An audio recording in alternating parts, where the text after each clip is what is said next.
Boa tarde a todos, que a paz do nosso Mestre Jesus possa nos envolver. Hoje eu vou trazer uma pequena reflexão, segundo as minhas percepções, do capítulo 5, Bem-aventurados os aflitos. Kardec coloca 3 passagens do Evangelho para que a espiritualidade faça a interpretação segundo o pensamento do Cristo.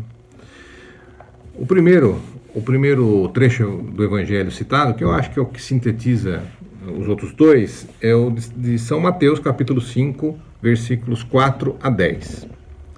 Bem-aventurados os que choram, porque serão consolados. Bem-aventurados os que têm fome e sede de justiça, porque serão saciados. Bem-aventurados os que sofrem perseguição pela justiça, porque o reino dos céus é para eles.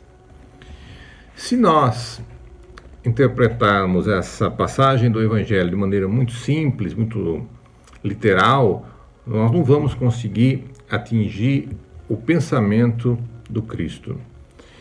Uma interpretação dessa natureza, muito rasa, vai nos dar a entender que o Cristo fazia uma apologia ao sofrimento. Ou seja, olha, todos que querem o reino dos céus precisam necessariamente sofrer. Todos que querem a vida eterna precisam necessariamente sofrer. Essa é uma interpretação literal. E a espiritualidade nos explica que não é bem assim. Nos comentários, os espíritos orientadores do Kardec deixam bem claros que a ideia de Jesus era demonstrar que essas pessoas que estão nesses momentos de aflição, pode ser aflição física, pode ser uma aflição emocional, pode ser uma aflição mental, financeira e assim por diante. As pessoas que estão nesse momento de aflição já estão fazendo o caminho de volta. De volta para onde? Para o seu equilíbrio. De volta para o ajustamento do seu espírito. Partindo da premissa que não existe efeito sem causa, todo sofrimento ele tem uma origem. E essa origem pode vir dessa vida, dessa nossa atual encarnação, como pode também ser das encarnações pretéritas. Mas o que é importante que a gente fixe nessa passagem de Jesus é que ele felicita, entre aspas, essas pessoas que estão nessa situação, porque elas já estão fazendo o caminho de retorno, já estão fazendo o caminho de reequilíbrio. É o espírito que está sendo curado. É o remédio amargo que o espírito precisa tomar. Se eu olhar essa observação simplesmente sobre a ótica materialista, ou seja, que tudo termina no túmulo, que não existe nada além disso, eu vou achar que essa colocação do Cristo é uma colocação masoquista, das pessoas que gostam de sofrer, ou seja, que o Cristo teria pregado o masoquismo, e não é nada disso. O pensamento dele foi muito além das palavras. O pensamento do Cristo foi um pensamento de consolação. Falar, olha, você está sofrendo, você nasceu com uma deformidade, você nasceu com essa ou com aquela dificuldade, fique em paz porque você já está retornando para o seu equilíbrio. Você está tomando o remédio amargo que o seu espírito precisa. O que está sendo tratado não é o seu corpo físico, é o seu espírito. E aí muitas pessoas podem questionar, mas como que eu vou sofrer por algo que eu não me lembro? Aonde estaria o meu mérito ou a minha purgação, a minha penitência, se eu não estou lembrando das minhas faltas?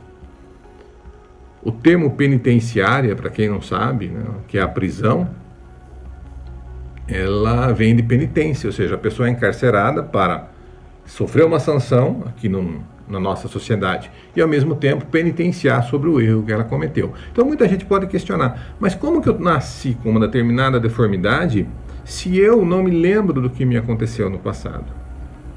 Pela simples razão que nós não suportaríamos a realidade. Nós não conseguiríamos trabalhar nessa existência ou em uma existência os inúmeros desacertos que a grande maioria de nós cometeu no passado.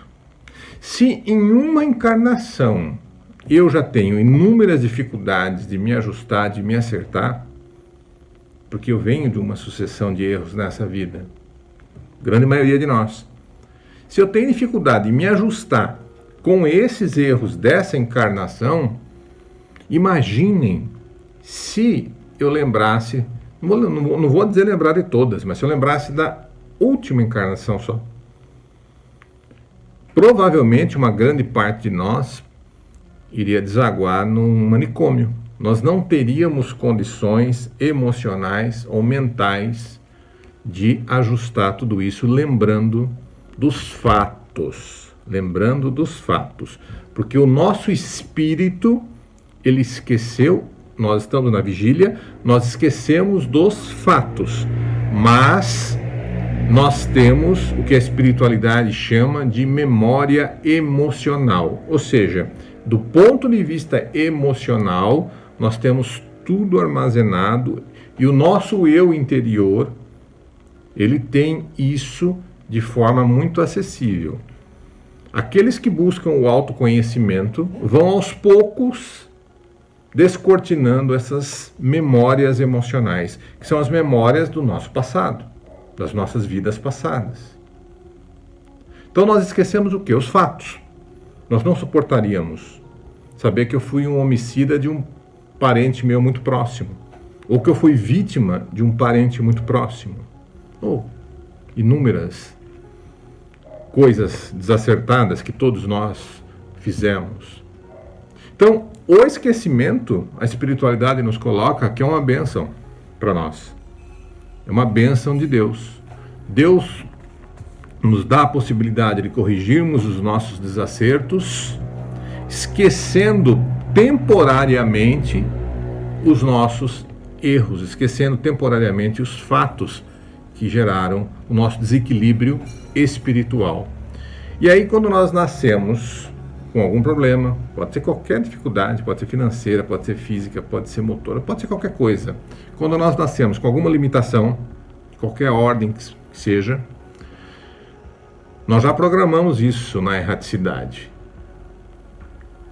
Nós programamos, nós participamos, nós não podemos não lembrar na vigília, mas nós participamos dessa nossa programação reencarnatória. E nós estamos fazendo o caminho de volta. É isso que o Cristo nos fala aqui. Que nós estamos nos reajustando. Através do quê? Da dor. A dor, o sofrimento vai fazer com que o nosso espírito reflita sobre coisas que ele não refletiu na vida passada, ou nas vidas passadas. Se não foi pelo amor, vai ser pela dor. Mas não é que Deus está punindo um castigo, não é nada disso. Algumas religiões interpretam dessa forma, né, que Deus pune aquele que não segue as suas leis. Com todo respeito, eu entendo que é um equívoco, porque não existe a punição, existe a consequência. Toda ação corresponde a toda ação corresponde uma reação. Então, se eu cometi um desacerto aqui, vai ter a consequência. Na nossa sociedade é assim. A nossa sociedade, que é toda imperfeita, que é feita de homens, com leis feitas pelos homens, ela tem essa normatização, ou seja, de causa e efeito. O direito é formado por ação e reação, no direito civil, no direito penal, e assim por diante. Imagine as leis eternas. Se nós somos um pálido reflexo do que é a lei divina mais justa ainda. Então nós estamos, aqueles que estão sofrendo, que têm algum tipo de angústia, algum tipo de aflição, como diz o Cristo, nós estamos fazendo o caminho de volta. É essa a mensagem que ele nos deixa. Mensagem de conforto, de consolo. Mensagem que nós estamos retornando para o nosso verdadeiro eu. E principalmente, estamos voltando para a nossa paz. Porque o Evangelho, ele não traz a palavra felicidade, mas o Cristo fala inúmeras vezes de paz. Então é isso que nós esperamos, é isso que nós queremos e é isso que eu desejo a todos vocês. Um grande abraço e que a paz do nosso Mestre Jesus esteja com todos. Obrigado.